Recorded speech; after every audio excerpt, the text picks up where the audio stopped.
to INXTACO 2018.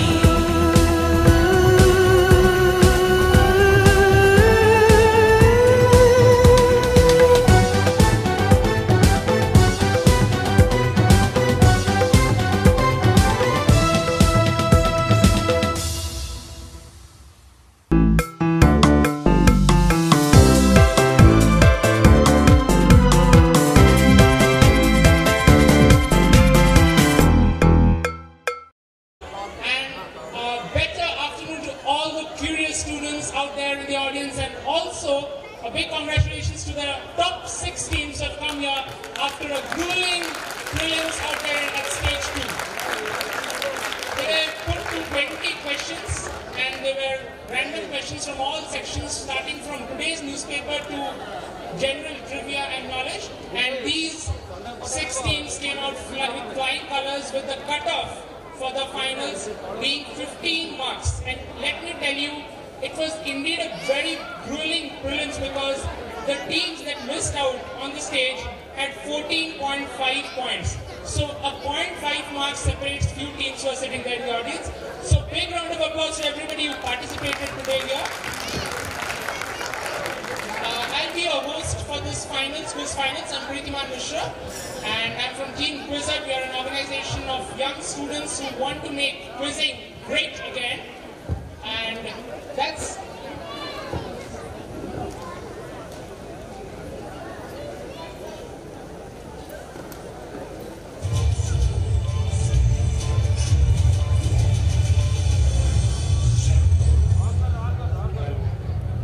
so a big round of applause for all these teams out here. Now we will be having a 5-rounded quiz finals out here. There will be 5 rounds. And I'll be explaining the rules one by one to all the teams out here once and when the rounds arrive. So let's get started without wasting any more time. Let's get curious and start with Kickstarter. Now this will be a written round. Students, do you have any paper or pen with you? You have pen with you? Okay, can you have a pen and a paper for the teams on stage? Pen and paper. And let me explain you the rules once we start with this round. So basically there will be 6 questions that will be open to all the 6 teams, equal questions. If you get it right, you get plus 10 for each question. Now you don't have to use the microphone in this round. All you need to do is write down the answer. In a series, 6 questions will be put to you, and you just have to write down the answers. You just need to write down the answers in the piece of paper. Once this round is over, our team will evaluate it, and the scores of this round will be added just after the penultimate round. That's before the final round. This scores will be reflected on the screen. So this is kind of a mode to make it interesting and make it a bit secret that how teams are faring. Direct questions, written answers, just like your prelims and extended prelims, to be honest. There will be 6 questions. For each question, you get plus 10 for each answer. If you get all the 6 questions right, you get a bonus 10. So 60 plus 10, 70. Teams on stage clear with the scoring, plus 10 for a correct. No negatives out here, okay? There are no negatives. I'll tell you when negatives come into play. So shall we start with Kickstarter? Let's start with the Kickstarter round. That's the first round out there on the screen. Now, this is an Amul topical. You have to mention that for which particular incident this Amul topical was released very recently in December 2018. So basically it means ek main or ek tu, and that's a pun on that. So you just have to mention from the graphics that which particular incident is this Amul topical commemorating. I just need a name of the event or the movie or any person who this is showing. The name will do. This is a very rapid round, so I will not give you any further time. Let's move on to the next question. Okay, now this is an Amul topical on the exit of a high-profile bureaucrat, an independent bureaucrat from the Indian machinery. So Patel wrap, it says wrap, here is a pun on wrap that we all love to eat, and wrap that gets ended, something ends is also called wrapped up. So Patel wrap, Amul says bank on it. So you should always bank on Amul, but it's what incident is this Amul topical all about? You just need to give an indication, that will be enough.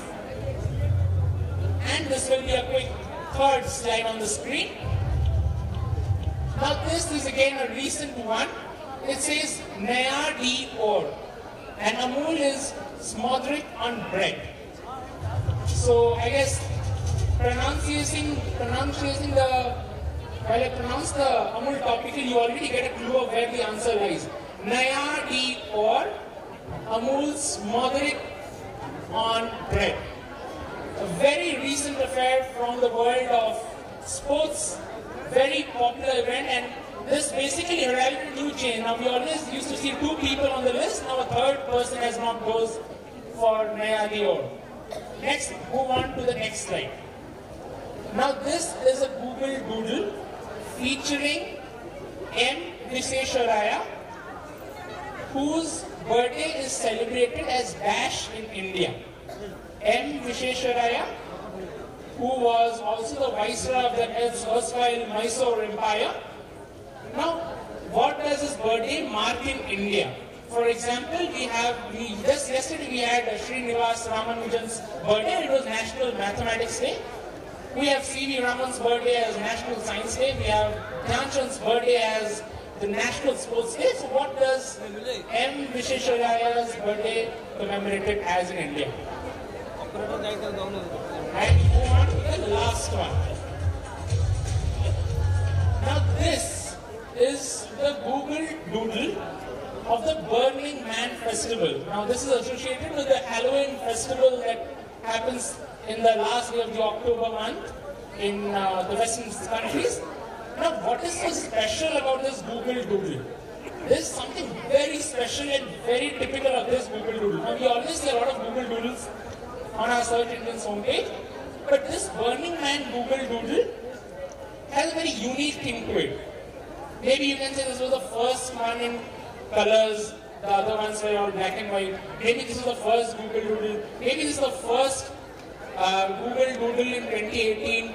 Or maybe this is the most widely searched Google Doodle. Anything, all these are probable answers which will lead you to the exact answer. So what do you think? Why is this Burning Man Google Doodle so important in the world of quizzing? Very iconic. And with this, I think I'll make a wrap out here. With the last question out here. A marvel of a man. Rest in peace. Dash, dash. I want you to fill that dash out there in black. Somebody who gave us a lot of memories out there in our childhood. Audience, I appreciate your knowledge, I appreciate your smartness, but please give them the respect they need because they are out here on the stage after a very tough prelim. So give them that opportunity to exercise their own brains and get the right answer. And it's a wrap out here. We'll collect your answer scripts. Yes, write your code names. Just your code names will do. Yes. Perfect.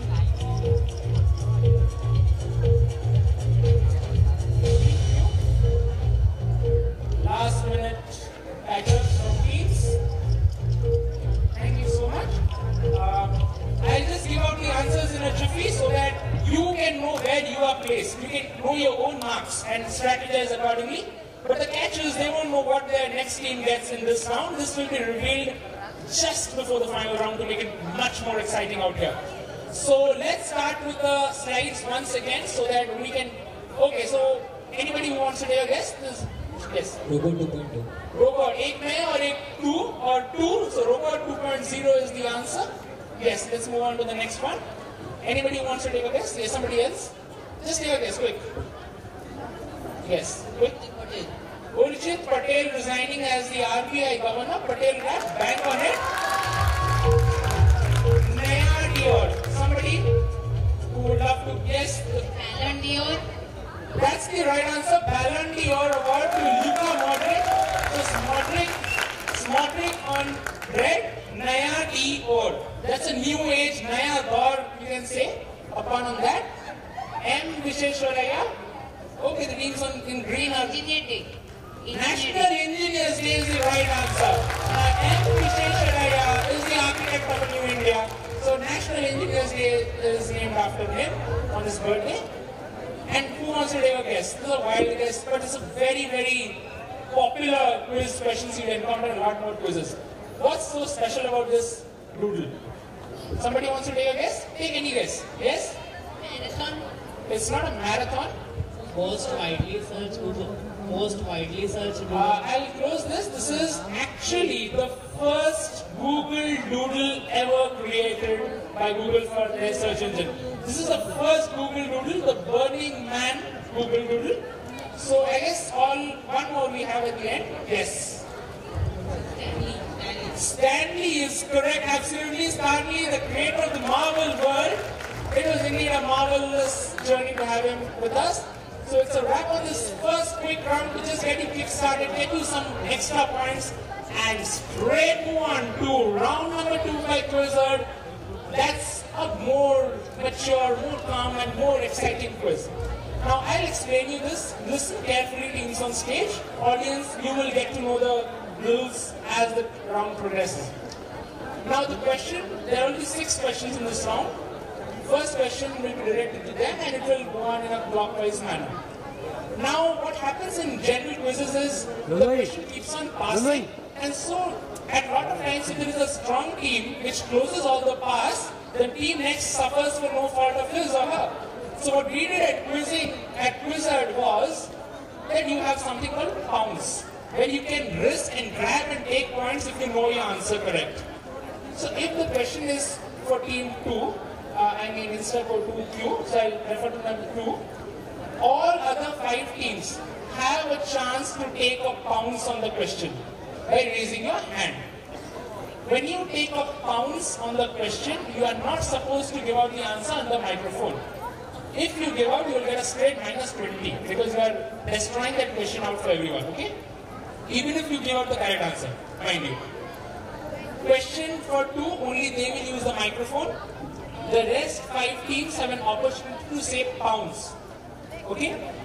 But there is a risk in pounce. If you raise your hand and you take a pounce, write your answer and I get it and we get it wrong, that it's a wrong answer, then you get -10 for that. So if you get a correct answer on pounce, you get +20, -10 on a negative in pounds. Now comes the normal rounds. So if a question is for 2 and nobody pounces, so it starts rotating clockwise. So we give you a fair opportunity to grab a point if you know it before it exhausts in the passing manner, okay? Making it simple in 2 and 3 words. Question direct to first one team. Pounce open for 5 to 10 seconds. If you want to pounce, raise your hand, +20, -10 on the pounce. If nobody pouncing, I'll go on to the microphone for team 2. If they give the correct answer, they get a +10. If they don't give a correct answer, it is 0 for them. Okay, no negatives. And it goes on and on. It goes on and on. In passing, there is no negative. Only negatives is if you want to raise your hand and grab the question and still give the wrong answer. Perfect. Any doubts, teams on stage? Perfect. Yes? I'll go closer to them and they can tell me the answer. That will also do. Okay? Teams on stage clear? Audience, you will get clearer when the teams start answering those cracker questions. Let's move to the first question, which is called pounce and bounce round. This is a very, very interesting question. And remember, teams on stage, you have encountered the prelims. Very subtle hints are inbuilt in the question. Okay? Teams, if you are unable to see, you can come a bit forward and see and go back. Okay? Okay, I'll make it simpler for you. The Bhagwal festival is celebrated on the day of Raksha Bandhan in the Kumaon region of Uttarakhand. It's a popular ritual where 4 clans, namely the Gharwal, Chamyal, Lamgariyas and Waliks, congregate to please the local goddess. And they have a very strange ritual among all these 4 groups of people, which was banned by the High Court, Uttarakhand High Court in 2013, and is now practiced in a modified version. So all I want to know is, what was the strange ritual which was being practiced by these people out there, category banned by the Uttarakhand High Court because it was a very violent form of ritual. I will drop one extra hint out here. Now this might sound to you as a ritual, but trust me, in a closed state, not neighboring exactly, in a closed state of Uttarakhand, this ritual is not a ritual. It happens every day as a form of anguish, as a form of anger among the people. And this actually happens everywhere. But in a neighboring state of Uttarakhand, close by state, this happens on a daily basis. So what violent ritual is this that these people practice? Anybody wanting to pounce on this? I'm giving, do you want to pounce on this? I want an exact answer in pounds, okay?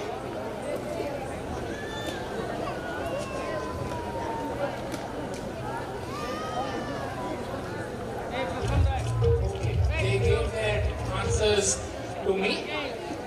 Unfortunately, they went on a wrong direction. So I'll start with the normal passing on. Direct question to team 2. Latmar. Okay, so they are going to the Latmar. That's a festival of Mathura region of Uttar Pradesh, not Latmar. Good guess though, I must say. Yes, team 7. Think of any violent form of ritual which you also see in regular basis. Yes. Yes, use the microphone. Sacrifice of animals. Sacrifice of animals. They exactly went for the same one incorrectly, so not sacrifice of animals. Passing on to team 9, there is no negative out here. To take a guess, think of violent form of rituals can be. And let me tell you once again that this is something which happens in protests across India, but happens very frequently at one place or one region of this country. Yes. I need a quick answer, I can't give you any. Rally. Yes? Go on. Yes, you can explain me the answer. People protesting, people are beating on themselves. Okay, so you mean that self-inflicting wounds, well that happens at Moharram. Since you have pounced, you will not get a chance here. Yes, passing to team 16. Throwing stones? Okay, so they will throw stones at each other, you think.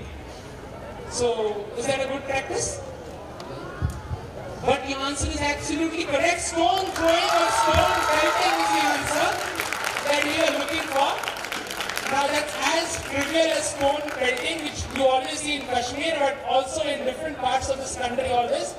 Brilliant 10 points to 16 and a minus 10 unfortunately to start with to team 14. Early days teams, no lead is permanent. So since the first question was answered at 16, the next question will be directed to 19. The simple reason is we are not starting with them because when we are passing the questions, the value remains 7, plus 10, minus 0. Okay, so it's not that passing will give you less points, so we need to start with a new team always. So since they have answered, the next team will get the next direct. That's how conventional quizzing rules work. Okay? Direct now to team 19. Okay? Have a look at the question. Okay, this is a lovely video, I must say you. Teams have a sharp ear to this question and lyrics and music and the lyrics.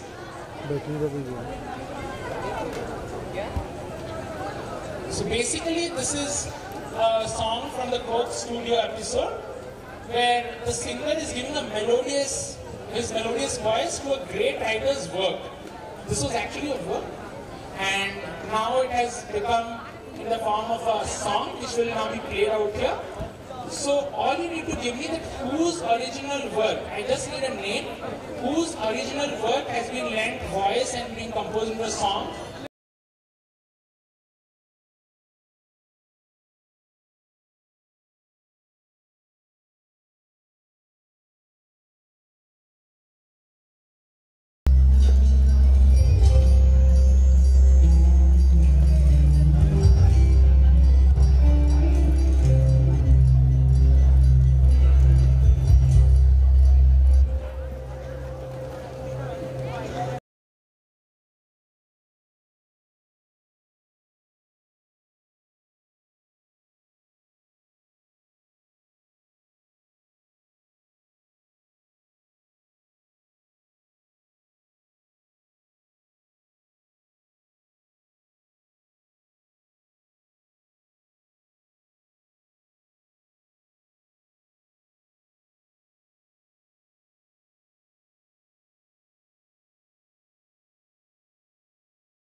absolutely right. It is in Bengali. I suppose none of you are Bengali on stage, but that's not any clue out there. So that is basic Bengali, which all of you will be understanding what the lyrics means. You just have to correlate it to a famous work. Obviously not what he's singing, that is not the work. It has been a translated version, okay? So you need to give me the name of the original work's writer. Do you want the video to be played again? Short. Okay, once more. We'll do it once more. Just the first 10 seconds of the song. And we have it. Listen to the lyrics carefully. Translated, you will get the lines, exact lines from very famous work. At least when I was in school, I was in an ICSE school and these used to be in my syllabus. So I hope you all must have heard about it as well. So some focus, extra focus on the Quizmaster, and the screen is flashing on the Quizmaster.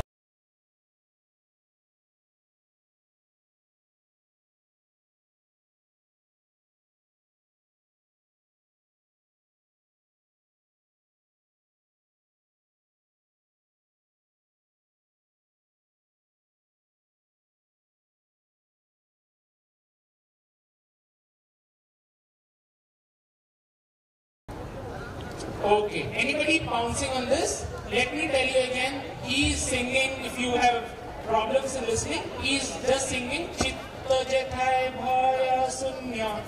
That's all, okay? I am not a singer, so Rahman will do the singing, I'll ask the questions. Nobody pouncing, we'll go straight to team 19, pounces zeros. Yes, clear, yes. Saurabh Chandra Chattopadhyay. And what is this work, you think? Okay, no, not Saurabh Chandra Chattopadhyay. We'll go to team 2. Take a guess. In Bengali, great writer, great work. Take a guess. Rabindranath Tagore. Yes? Rabindranath Tagore. And the poem? Or Ekla Chalori. Ekla Chalori is not the correct answer, but you gave the writer's name right, so that is Rabindranath Tagore. Now teams, have you ever not heard Where the Mind is Without Fear? Where the mind is without fear and the head is held high. An epic poem, and that's the exact musical rendition of it. Chitta Jathai Bhaya Sunya. Mind is without fear, and that's Rabindranath Tagore getting them plus 10 to team 2 on table 1. Team 2 gets plus 10, and now it's a direct for team 7 out here. So that's the answer. Rabindranath Tagore, Where the Mind is Without Fear. Very famous poem. Okay. Now, this is a very good guess which you can take, okay? So let me explain you the question very easily. Now, this is Sayatya Diyalpata. It was a Maori dialect for Punga. It was always a symbol of national pride and recognition, but it gained widespread attraction due to the contribution of Kylie Lockwood. Okay, so who used a part of this tree in his design. Now, the design was named Dash Dash, was chosen to be New Zealand's new flag, as the old one was to be replaced due to a peculiar reason, but was rejected later. So you need to tell me the name of the design and also why was New Zealand so bothered about changing their national flag. Now, to make it simpler for teams on stage, I will make it into only one part answer, okay? So, the design is actually the silver fern, which you must have seen in the New Zealand cricket team's cap and jerseys, okay? That's a silver fern. Now, you need to tell me why was the need to change flags start in New Zealand? Now, there was some very trivial issue, you can call it, but it's a very national crisis for New Zealand. And why did they want to change their flags? If I'll give you one hint out here before I open it for pounds, watch a cricket match between Australia and New Zealand to know the answer, okay? That's all I'll tell you. Watch a cricket match between Australia and New Zealand to get the answer. Wait, now the pounds is open. Anybody, except you other teams, anybody wishing to pounce? Playing it safe. Okay, pounds is closed. On the microphone, team 7. It was similar with Australia's flag. Okay, so they're the same. similar, same, so they want to change the national flag. Why will not Australia change? But you got the answer right. So basically, believe it or not, New Zealand is a new flag, but the flag, original flag and even the current flag of New Zealand is closely similar to the flag of Australia. And you might hang this, and see, there it is. One is Australia's flag and one is New Zealand's flag. And there have been instances where in UN meetings the New Zealand flag is replaced by Australian flag, but the New Zealand Prime Minister is giving out speeches. So it turned into a major national crisis and they wanted to change the flag. Brilliant answering from Team 7. Please put your hands together for a quick, good answer. Plus 10 to Team 7 out there on table number 2. Now direct to Team 9. Think interesting fundas, you will get your answer. Now this is a very, very good question. You just need to hold your horses and get the answer. Now, researchers at the California Institute of Technology, they claim to make the smallest X painting using DNA. Okay, so X is the name of a very famous painting. So they went forward and made a miniature version of X using the DNA dash technique. Now, this technique basically involves nanoscale folding of DNA to create non-arbitrary 2 or 3-dimensional shapes using complementary purine pyrimidine base pairing reactions. All the science is cut out, nothing scientific about this answer. All you need to know is which painting were they trying to create a miniature version of and what masterpiece did they use. So DNA dash technique. The dash is also the name of a folding craft, you can say. A very famous folding craft. So here they use nanoscale folding of DNA. In the original setup, in the real world practice, this is also folding technique to make crafts. Comes from Japan. Okay, that's all I can give you out. Okay. So let me tell you teams before you bounce. If you are bouncing, I want both parts correct. If you are answering and you answer one part correct, you get +5 for that. Okay. But if you are bouncing, you want both parts correct. No, on bounce, if you are grabbing somebody else's pie, so you have to eat it completely. Otherwise, the other person will snatch it away. So both parts needs to be correct. Yes, always find a step. Don't take bounce if you are not sure about both the parts. Okay. Direct to Team 9. I am hoping nobody is bouncing. Yes. That DNA dash technique is origami. Okay. And which painting? that's Take a guess. Picasso. I want a painting's name. Picasso is a painter. Give a name of a painting.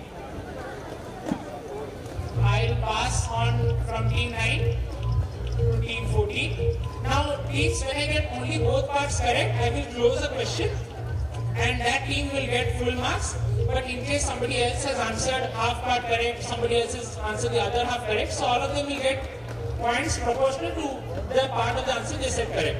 Okay, yes. So give 2 parts answer again to get the full 10 points. Yes. Okay, so you went with Team 9's formula. Okay. Which painting? Think of a painting and just give a guess. I can't stay on forever. Take a guess. A painting which you know of. While. Any painting you know of only Mona Lisa, right? Okay, but you don't need to pass because Mona Lisa is correct and DNA origami it is. So there you see that is the original Mona Lisa on the right. On your left is the DNA origami Mona Lisa done using the DNA origami technique. The hint was out there, nanoscale folding of DNA. So they do nanoscale folding, but it is still called origami because the paper folding technique is origami. +5 to Team 9 for getting origami correct first, and a full 10 points to Team 14 for getting both parts correct. The Mona Lisa, unfortunately, was the only one they knew, but this is how it works in quizzes. Only answer you know when you do well guess if you get the answer correct. So, +10 to 14, +5 to 9, and the next question to Team 16. Now, teams on stage. Only one minute I'll give you before I read the question. go absolutely wild, okay? So this can be out of the box thinking can help you in this. Now the Barclays Capital Skyscraper Index was recently proposed and analyzed in detail by economists. The concept being index being a rush in skyscrapers, constructions during and presages financial crisis and economic downturn in the country. I'll explain everything please, hold on. Index singled out a particular medieval skyscraper for special mention as it had nothing to do with the emperor's business. So which skyscraper was this? So basically this index, since we are not economists out here, so in simple layman terms, this economic index means if you start constructing a lot of skyscrapers in a country randomly, so subsequently the country's finances go down. So because you are spending a lot of wasteful expenditure on constructing huge buildings. And this singled out a particular example from the medieval world to show that this is what happens when you go on random construction and make random skyscrapers and huge buildings, which has no purpose in the governance or the essentiality of an empire. So which particular medieval marvel that index pointed out as a source of reference to show that constructing this also led to the downfall? So don't construct a lot of skyscrapers, it will lead to financial losses. Direct to team 16, I guess, yes. Anybody wishing to take a guess? Remember, in a quiz conducted by Quizard, the answers are always the easiest one. The questions are really difficult, but the answers are easy ones. You know it how. Anybody wanting to take a bounce? Medieval marvel, wasteful expenditure, not related to governance. Nobody? Everybody is playing it safe. Team 16. Statue of Unity. Statue of Unity. Good, not a good guess, very controversial guess we are making out here. We'll leave that controversial aside, but it's not a medieval skyscraper, okay? But good guess. I'll admit it's a good, fair enough. Yes. Burj Khalifa. Burj Khalifa, again not a medieval. You just need to connect the timelines, the dots, and you'll get your answer. Yes. Team 2. Statue of Liberty. Statue of Liberty. I'll not call it medieval outrightly, but good guess. Yes. Now, do you know Statue of Liberty was not built by USA? It was gifted by Paris, I guess. Yes, gifted by France. Good quizzing, okay? So, such trivias come up in the midst of a quiz. Yes, Team 7, take a guess. Medieval era marvel. Medieval era, you understand? Medieval? Those big history chapters which you had always... You cannot take another guess. So, hold on. If you were good in your history classes, think about it. History classes are something which are boring, but they can give you good points on stage in a quiz. Yes. Eiffel Tower. Eiffel Tower. Very good guess. I must say good guess. Yes. Qutub Minar. Qutub Minar. Back to India after a world tour. Not Qutub Minar. Yes. Colosseum. The Colosseum of the Rome. Not the correct answer. I guess it was a direct to you. Direct to you. Closing this. Wait, somebody from the audience want to scream out the answer. Anybody? The best example of medieval architecture. What can it be? Okay, so for no points, team 2 wants to take a guess. Rio de Janeiro. Not Rio de Janeiro, the answer is right here. Now there is a Hindi saying, "Bagal mein chura, shahar mein ghilora," and this is exactly that. Taj Mahal is standing right here, which is a result of Shah Jahan's extravagance. Now Shah Jahan didn't need to construct Taj Mahal just for Mumtaz Mahal. Okay, but he wasted a lot of his money in this. So it's something very trivial you can say, but these are good answers out here. Okay, so it was direct to team. So now it will move on since nobody answered. The last question of this round, I suppose. Yes, team 19 gets it. Okay, now this is something again very interesting, okay? You need to work this out. Whether you know it or don't know it, you can work this out, I say. Now, authorities managing the ancient archaeological sites like Odeon of Atticus and Epidaurus Theatre in Greece brought in a new set of guidelines. This involved banning of eggs, which was explained by senior officials with the reason that female visitors should not wound the monument because it has a skin that suffers. Okay? Now, maybe a lot of feminists will object to this, but the madam who said this was also female. So, though it was inconvenience, the move was welcomed by conservationists. So, basically, teams on stage, listen here. This is a very simplifying technique I'm giving you. So, basically, something was banned by the authorities out there in the archaeological sites in Greece, because they feel that this particular product or this particular instrument or anything related to females, only females mind you, wounds the skin of the monument. Nothing what the skin of the monument can be. Okay? So what is it which is used exclusively by females is causing wound. Okay, so wound, I'll give you one last hint. Open to it, everybody. Okay? One last hint. Now this is something part of female accessories. Okay? Accessory you can say, accessory you can say. Something which females like as an accessory. And this is destroying the monuments out there. Anybody bouncing? Team direct to team 19. Others, anybody wishing to bounce? This is one of the easiest bounce you can take. Think what a female wears or female uses which can destroy monuments.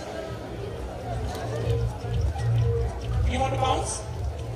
Plus 20, minus 10, okay? Hold on teams, bounce closes. Hold on. Not on the microphone.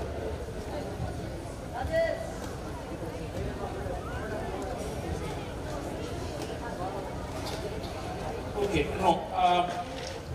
Okay, I won't reveal what they answered. If any other team wants to take the same list, they can. Yes, team 19.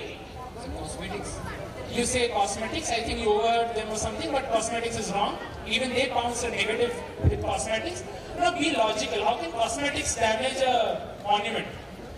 Okay, yes. Team 2. Think. What can damage? Something should be very injurious, pointed, sharp. It should be something like that. Cosmetics cannot destroy. Yes. Quick. I'll pass. Heel shoes. Heel shoes. Heel shoes, you say? You like heel shoes? Because you are not a female. So heel shoes or stilettos is the answer. So they banned stilettos out there in the... Now, bizarre it may sound, but these are true instances. Okay, we are not making this up. Stilettos they banned from the monuments out there because they felt that the stilettos used to wound the skin, that's the surface of the monuments when the female visitor used to walk on them. Brilliant cracking from team 2 out there on table 1. Last 10 to them. And unfortunately a minus 10 to team 16 who went with cosmetics. So cosmetics harm you this time. But always you can have a second chance. With this, I guess we are done with this round. We'll have a check on the scores of this round before we move into our fast-paced third round. Now, our team members in that round is doing a fantastic job with the scores. Okay, so I won't reveal the first round scores, so only the second round scores. Leading the pack currently is Team 2. Team 2 with 20 points. Team 7 is just behind at 10 points. Team 9 is at 5 points. And the rest, the right half of the stage, taking a few negatives, positives, and finally, but still they are all at 0. But let me tell you that things will go a drastic change as we progress into the next round, because this is called the buzzer break. Now, what a buzzer break is, basically, we will, to make it more interesting, since we have to make it more open to teams, we'll have a multiple buzzing opportunity, okay? So usually what happens in buzzers is, the one who strikes the first buzzer gets the opportunity to answer. But here we are opting for multiple buzzing. So once I finish the question, within 5 to 10 seconds, at max 5 seconds, you need to give me the correct answer if you wish to by raising your hand. For every correct answer, you get a plus 10. For every negative answer, you get a minus 5. Questions in this buzzer round are very small questions, single line questions, with mostly single word answers as well, okay? Some of them will be very confusing. If you raise your hand before I have completed the question, I will stop then and there. And you have to give me an answer right there, okay? So wait for me till I complete the question. You all will get a chance of 5 seconds, so don't interrupt me by raising your hands in between the question. Clear, please? We have 5 questions, 50 points on graphs, okay? So, a lot of things can change out there. Okay. Teams ready?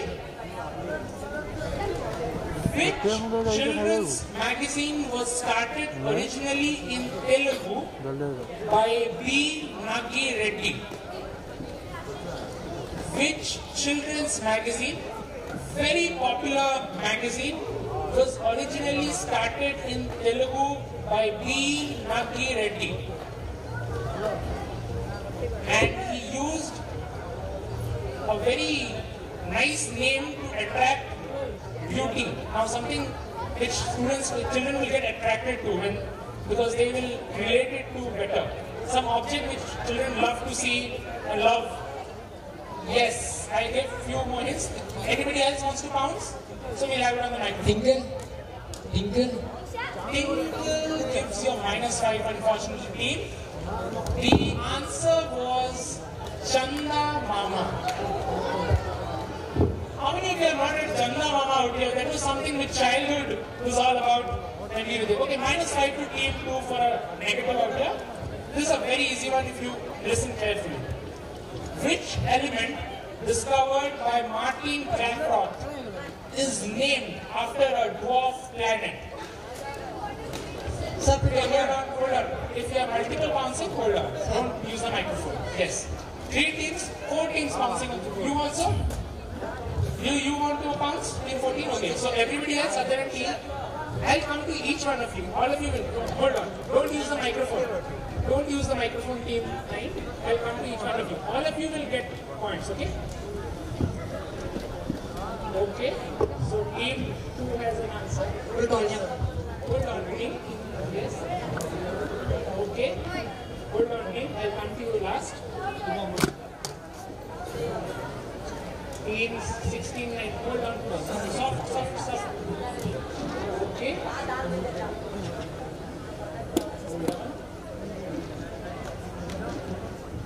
Yes. Okay, so basically this was something which I wanted all the teams to answer. 5 teams answered it. It is absolutely as easy as plutonium because basically at this stage Pluto is the only dwarf planet which we know of. So plutonium is the answer I was looking for. Plus 10 to all teams other than team 14.